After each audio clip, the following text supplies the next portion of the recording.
generations. And now, the power of two restores the one. We got a bidet!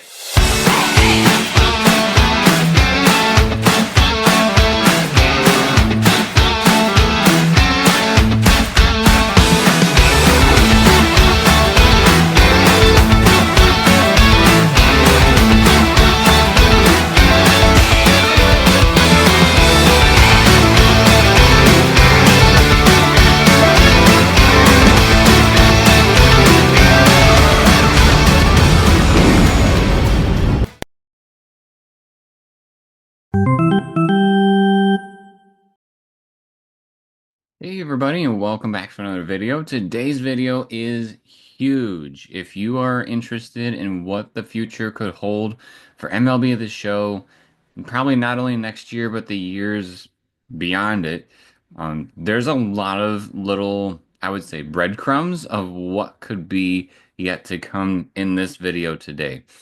I was sent a survey this morning about my thoughts on things for MLB The Show, more specifically towards Diamond Dynasty. Since I played that and I have an opinion about it, I opened it up. I didn't really know what it was going to be about. And then when I opened it up, it said it was going to take 20 to 30 minutes. And I was like, holy moly. You do get a free pack out of doing the survey, but I was like, why is it so long? And it's so long because they wanted people's opinion on potential features coming to Diamond Dynasty in the future. So this was all new things that um, could be potentially in next year's game and the games beyond it. So I went ahead and I wrote down all of the different things that I was asked about, and I'm going to talk to you guys about all the things that could be coming. Just in case you didn't do the survey and you're not aware of what could be on the way, here's your stop to go ahead and get some of that information. So I'm going to tell you first about all the different things that are coming, and then at the very end, I'm going to tell you why I'm scared about these things. So stick around. So, first things first, what was the first one that came up? The first one that came up was milestone equipment and profile items. Essentially, what these are they were things that you would unlock as you play. So, if you've hit 100 home runs, if you've, I don't know, pitched 1,000 innings, gotten 2,000 strikeouts, I'm sure the list could go on and on. But basically, you would unlock equipment or profile items that would reflect this stuff. Um, I thought this was okay. It's not something I necessarily need. I think it'd be cool to know how many strikeouts or home runs or something you hit, because that'd be kind of interesting to see, like, are you a 3,000 strikeout pitcher or something? But I think that'd be really neat. And that would also kind of maybe put fear into your opponent's eyes when they see stuff like that. I don't know. But it was kind of mid for me. The next one was PSA cards. So this grabbed my interest right away because I'm like, oh, grading, that's interesting. Because that is a big part of the sports card world, right? If you have a PSA card of 10, well, then that card's really, really good condition, especially if it's a rare card. Means it was probably worth a lot. And what's going on here is scarce collectible cards. I I like it, but at the same time, it's kind of scary because I love to collect all the cards in MLB The Show. I've never done it before. You actually cannot do it unless you are an actual MLB player because there are icons that you can unlock that say the real one. And so without that, your collection is technically not complete of having everything in Diamond Dynasty. But I like to unlock as much as I possibly can. But this would throw a little extra into the mix there because there's going to be cards that are available that, people will not be able to have. There physically will not be enough items or cards to go around because they're going to purposely make them scarce. So that makes me a little worried just because I feel like those cards are going to be very unreachable for a lot of people. And something tells me that those cards are going to be mostly gobbled up by those that sink money into the game. So I'm not 100% sure how I feel about that, but it's interesting. College cards. So this has been talked about a little bit in the media already. For me, college cards, I think is just, I mean, what they described it as is that they're going to be college versions of current players. So right now, what we have that's similar is pipeline players. So we get the prospect cards. They're pretty fresh out of college, in my opinion. Me, I don't really care about those cards. I mean, that's probably going to make a lot of people hate me, but I don't really care too much about those cards. I care about players that I've grown up with and know, and then, if the Tigers have, young talent that develops, that's usually when I start to pay attention. Or if they're local. So, I love the Tigers. I go to Tigers games. I also go to West Michigan Whitecaps games, and they have Max Clark. So, that's exciting to have Max Clark in my lineup, kind of a thing. So I like those, but I feel like there's a lot of attention already given to pipeline that these college cards, I guess it's kind of a way for them to be late to the party, quote unquote, for maybe some of these older players.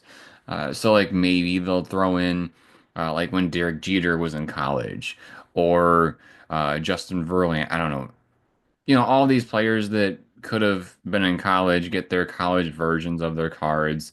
Uh, I think it's all right. Is it something that I need? No, but I think a lot of people would like it. So, um, yeah, it's just an interesting one.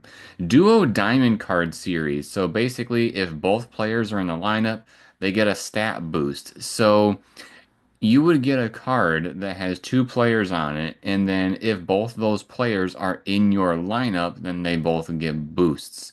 I'm not 100% sure how this would work.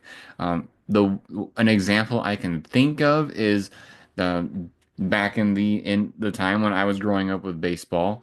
The Eminem brothers, Justin Morneau and Joe Mauer, are in the game right now. So I could see a duo diamond card series of those players where if they're in your lineup back to back, which is why they were the Eminem brothers, they were back to back in the lineup.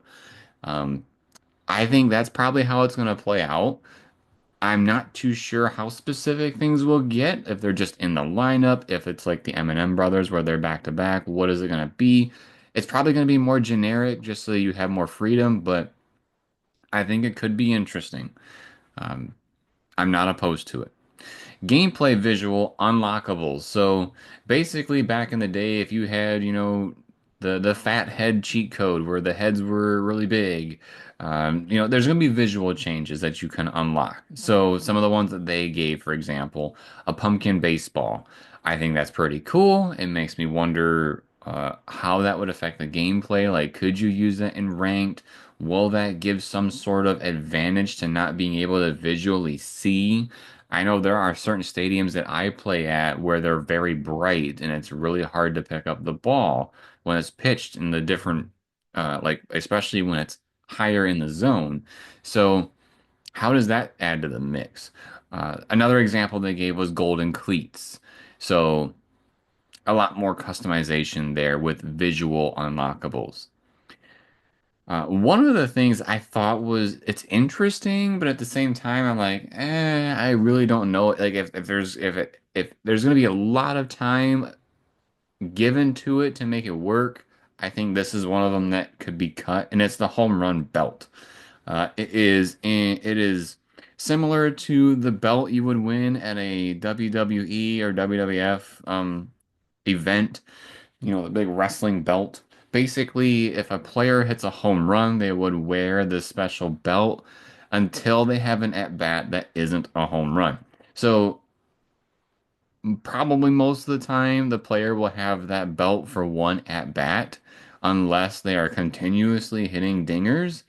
But I don't know. That's one of them where I feel like if there's too much attention to it, as far as development, I think I'd rather have development elsewhere. But it is an interesting idea for sure.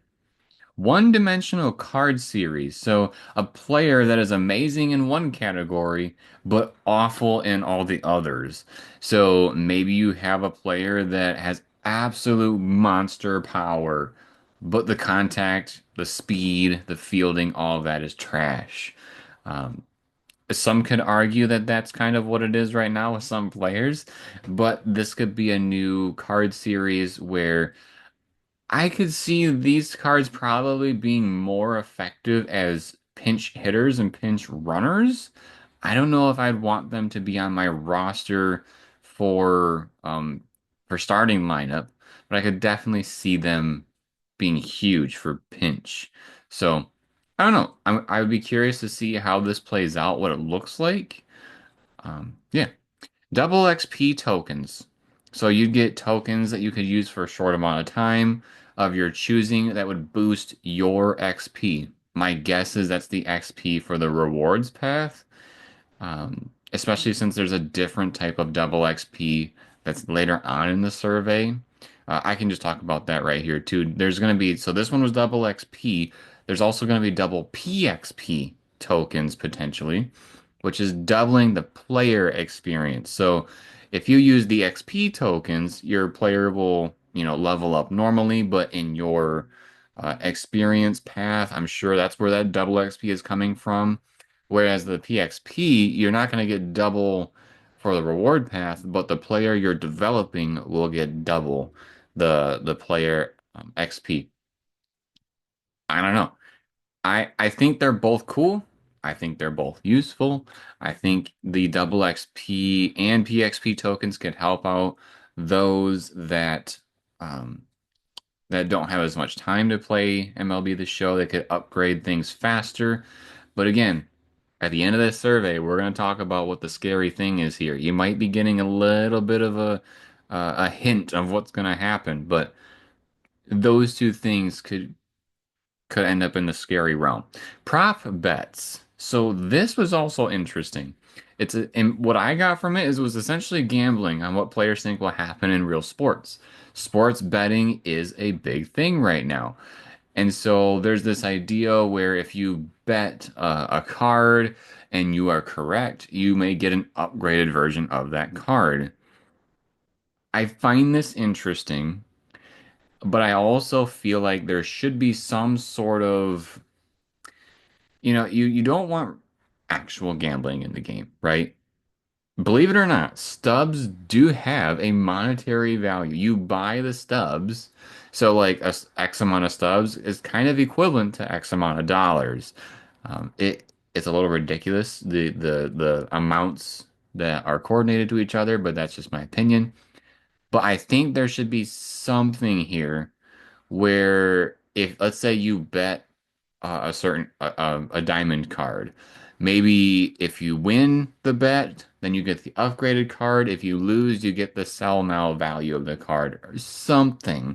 Because I could see this getting really out of hand if players are able to bet ridiculous things and then, get nothing out of it. So maybe I interpret it wrong, but if that's how it would work, I would be a little concerned for those that have a little bit of that gambling addiction problem and losing a lot of their stuff within MLB The Show. So I think there has to be some sort of consolation prize if you do a bet, or maybe you get stubs that are 10% of the value of whatever you bet back. I don't know. Just something that doesn't make you lose everything. Purchasable perks. So instead of unlocking the perks, you can purchase them. So for me, I'm like, well, I purchase perks as it is. I just go to the market and then I purchase what people are selling. But I guess maybe MLB The Show wants to get in on that, in their packs.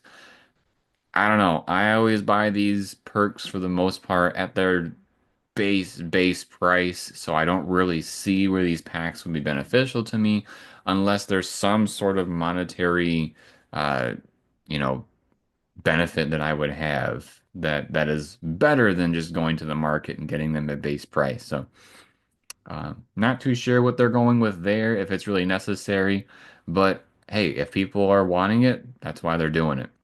Icon challenges. So you could get milestones that unlock icons. So the little thing in your profile picture, you can unlock some of those based on your milestones. We kind of have that already with certain things, but they want to add in more, probably like the home runs, the strikeouts, so on and so forth. Card cosmetics. You can acquire alternative looks for your cards. And when they were talking about it, they were talking about, like actually important, like milestone cards. So you could get alternative art for milestone cards. I think that's kind of cool. But at the same time, is there going to be any sort of value to it? Are these alternative ones going to be sellable in the market? Are they just going to be earnable with things in the game? I don't know. So I'm kind of curious where that ends up going. Uh, Diamond Dynasty Commissioner. So this is interesting. It says a new feature where the commissioner changes the core baseball and team building rules for all players in Diamond Dynasty every 2 weeks. So for example, the DH is no longer available and pitchers must hit. As a user, you have influence slash voting power to help determine which changes get implemented. So this could be kind of cool. This could be like a sandbox mode essentially for baseball where some of the rules are tweaked and like maybe they do throw the pitching clock in there that, we could kind of test that out and see how players work with that. I know right now kind of their alternative for the pitching clock is like an automatic fastball down the middle, but I think this could be kind of cool, especially since we could get some pretty wonky rules in there. Maybe a single counts as a point. Like maybe you get total bases instead of runs that you're scoring. I don't know. Um, some crazy stuff. Rogue Card Series, a new card series where the card starts at a low overall and slowly upgrades by completing missions with the player. And then once all the missions are complete for a certain level, then you would increase the card by one overall, and then a new set of missions would become available. So I think something similar to this was in previous MLB The Show games. I am for this. This is kind of like an extension of the PXP in a way, where you start with a low graded player and then you build them up into uh, I would think different card art, someone's rookie card going to maybe they were an all-star, maybe they were a second half, I don't know, a postseason player, building things like that, I think would be kind of cool. So I look forward to seeing if this ends up becoming a thing. Diamond Dynasty Stat Tracker. So what if you have a card that you love using, when you get that, well, I guess because they say when you get the card, you would, I don't know if you can switch what the stat trackers are, but essentially you can put a stat on the front of the card that you're proud of, maybe. So like for me, if I'm using a starting pitcher where I have 3,000 strikeouts and counting, I could say I could take my card and put on there 3,000 strikeouts or 3,129 strikeouts, whatever it is for the lifetime of that card. Something tells me, and I think they said this already. I think next year's game, there's not going to be the seasons. They're getting rid of that, and players are going to be used throughout the longevity of the game. And so this would be very, very good if you have a card that you love in the very beginning of the game that you have found ways to be effective for the lifespan of the game, and then you can kind of see, this insane stat that somebody has accumulated with that card. So. I think this could be kind of cool just to see, what people use those cards for and how well they use them. Retro Draft Card Series. We're almost to the end here. A new card series that features players on draft day or at their first spring training. Attributes are affected by their original scouting grades on the 20 to 80 scale, and art is a mix of old logos and new logos depending on when the player was drafted. Their example was Expos versus Nationals. So again, I think this could be an interesting one. I don't have a whole lot of input on it, um, but it would be kind of cool. Like again, they currently they don't have the West Michigan Whitecaps, which is the team that I go and support in the game. But if that team was part of it, it makes me wonder if there could be like a Tarek Skubal, um, West Michigan Whitecaps card. I think that would be really, really cool. Or Nick Castellanos. he was part of the Whitecaps. Torkelson was part of the Whitecaps.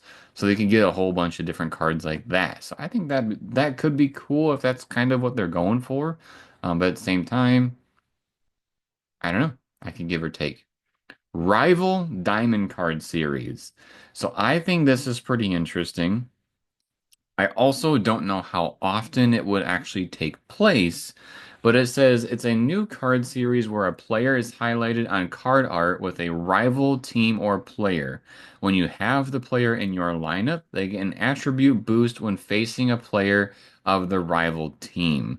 So for me, thinking back to some of my, Tiger days, uh, maybe if Rick Porcello is on your team and you're going up against Kevin Youkilis, they had a brawl together, so they were a little bit of a rival. Or Carlos Guillen and Jared Weaver, um, things like that. But again, Carlos Guillen is not in the game. I don't think Porcello is in the game, so they would have to bring some of those guys back to do those things. From my examples, of course. But, maybe it's like David Ortiz against Derek Jeter or something because they were rivals, being Boston and New York.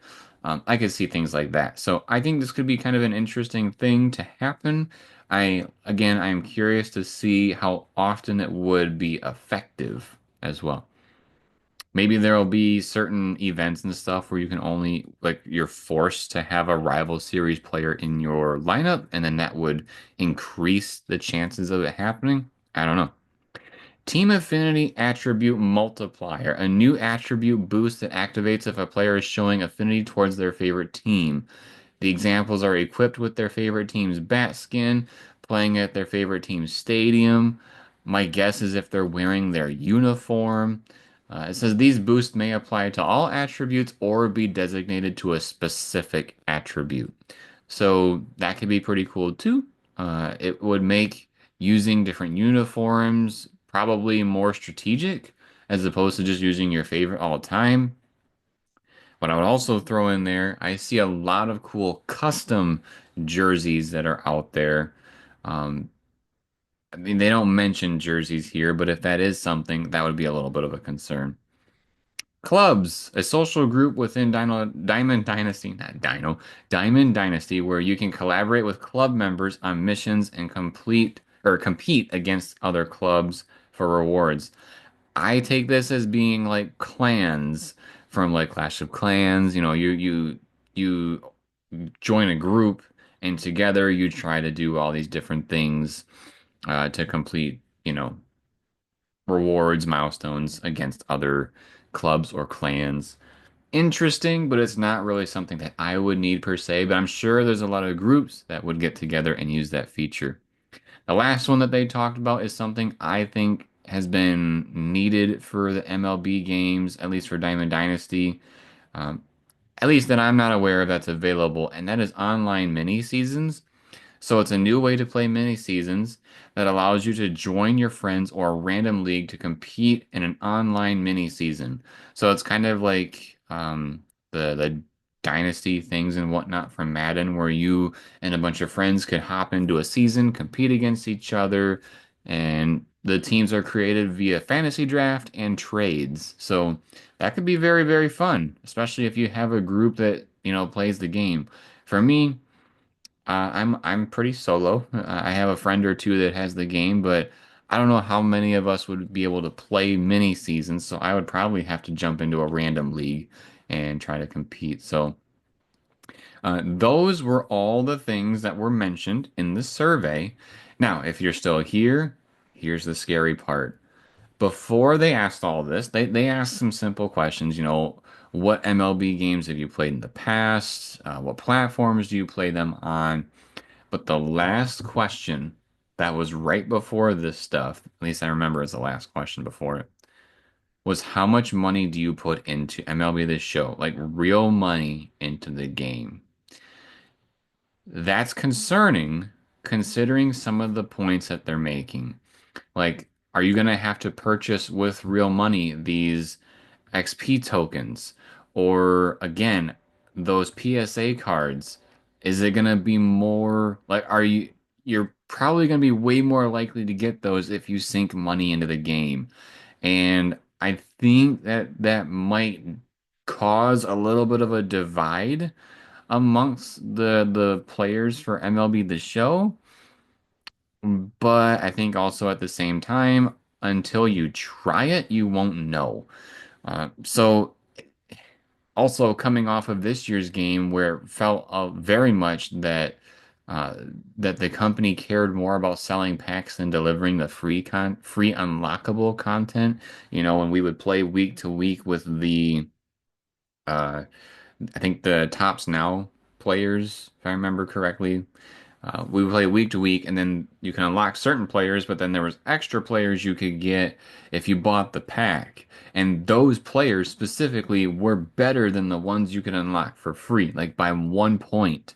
And so it makes me wonder, that was very, very bad, in my opinion. Like a bad move that they made. It sends the wrong message. And it makes me wonder what stuff they are doing here where it sounds really cool, but is there going to be a bad message in there that they send as well? Especially, especially with that question that was right before all of this stuff. That's the one thing that really, really scares me about content to come. So if all of this drops in MLB 25, I think it's going to be a very, very huge upgrade to what has been going on. Unfortunately, I would say MLB The Show 24, I think was very, very lacking in the new content. I think the new content that we got was essentially just derivatives of what we've already had, and there wasn't anything that was like super groundbreaking. Um, one would argue that we got week to week, players of the week kind of a thing, and then the monthly rewards. All of that was just stuff from before that was chopped up into smaller pieces. So that kind of a thing, I really don't agree as like new content. So I would be curious to know what people interpret as brand spanking new content for this game. Card series, yes, there's definitely some card series that were brand new. But as far as actually playing the game, what was in there that was super, super significant and likable. So all right, so those were all the things that were in the survey. Again, lots of things that could be coming to the show in the future. I definitely think that they are cooking up some things over at MLB The Show, and then we just got to be ready to gobble it all up when it gets here. So, looking forward to see what does end up in 25. The one thing that I did add in there because at the end of the survey, they said, just basically it was whatever you want to tell them. And I had said, one, I would like way more legends. I feel like the legends this year was forgettable. I remember one that was added.